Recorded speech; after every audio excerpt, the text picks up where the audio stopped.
pembentukan BGN langsung melompat dari Undang-Undang Dasar ke Perpres, melewati dua tangga penting yaitu UU dan PP.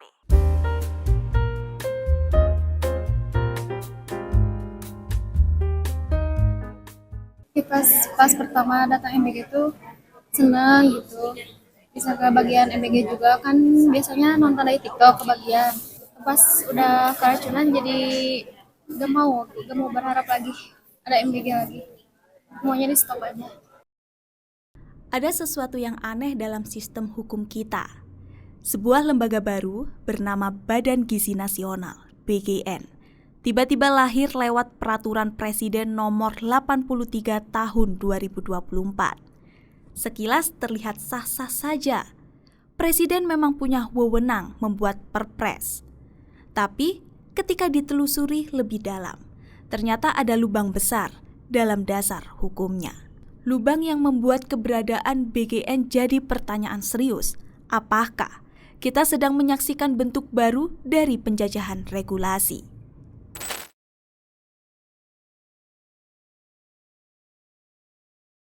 Dalam sistem hukum kita, setiap aturan punya tempat dalam tangga hierarki yang jelas. Undang-Undang Dasar 1945, sumber dari segala hukum, tertinggi di atas semuanya. TAP MPR menetapkan arah dan kebijakan dasar negara. Undang-undang atau peraturan perundang-undangan alias UU atau Perpu dibuat bersama DPR dan Presiden. Peraturan pemerintah PP dibuat Presiden untuk menjalankan undang-undang. Peraturan Presiden Perpres untuk mengatur hal-hal teknis melaksanakan PP atau UU. Perda provinsi dan kabupaten atau kota untuk mengatur urusan daerah. Logikanya sederhana. Aturan yang lebih rendah harus bersandar pada aturan yang lebih tinggi. Tidak boleh ada peraturan yang muncul tanpa dasar hukum dari atasnya.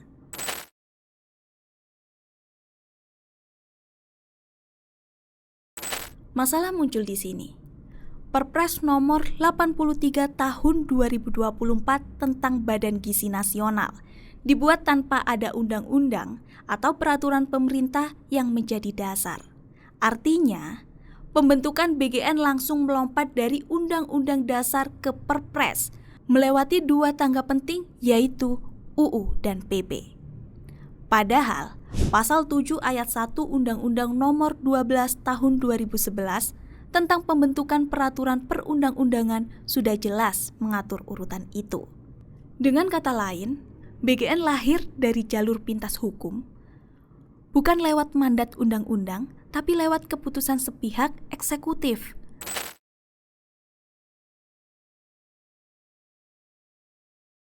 Mari kita lihat susunan hukumnya. Undang-Undang Dasar 1945 hanya menggunakan pasal 4 ayat 1 yang berbunyi Presiden Republik Indonesia memegang kekuasaan pemerintahan menurut Undang-Undang Dasar. Seolah hanya memanfaatkan kekuasaan presiden untuk membuat regulasi BGN ini.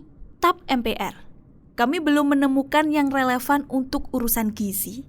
Undang-undang yang seharusnya jadi dasar, Undang-Undang Nomor 18 Tahun 2012 tentang Pangan, Undang-Undang Nomor 17 Tahun 2023 tentang Kesehatan, keduanya tidak dijadikan rujukan dalam Perpres Nomor 83 Tahun 2024. Peraturan pemerintah terkait pangan dan kesehatan pun juga tidak ada yang disebut sebagai dasar.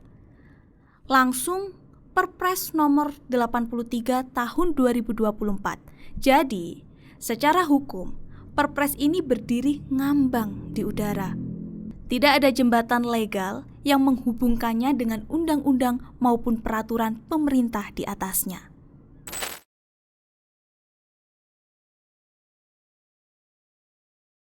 Sekilas, mungkin terlihat sepele.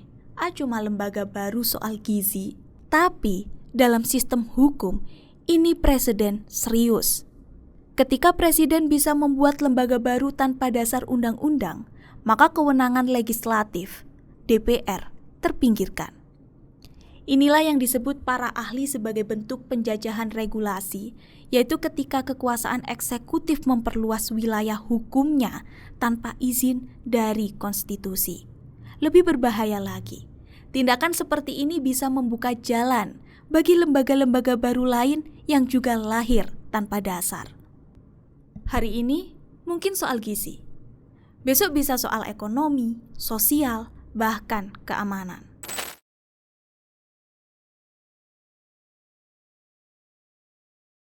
Biasanya, jika ada aturan bermasalah, kita bisa mengujinya lewat judicial review.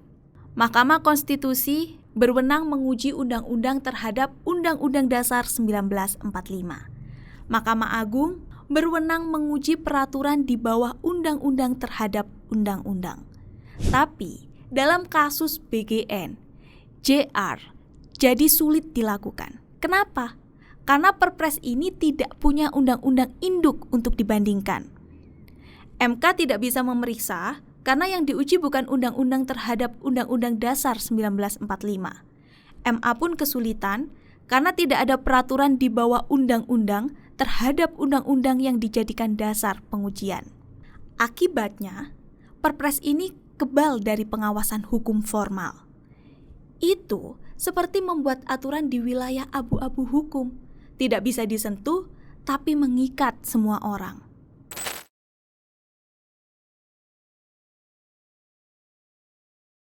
Partai X percaya, jalan keluar tidak cukup lewat kritik atau koreksi peraturan satu persatu.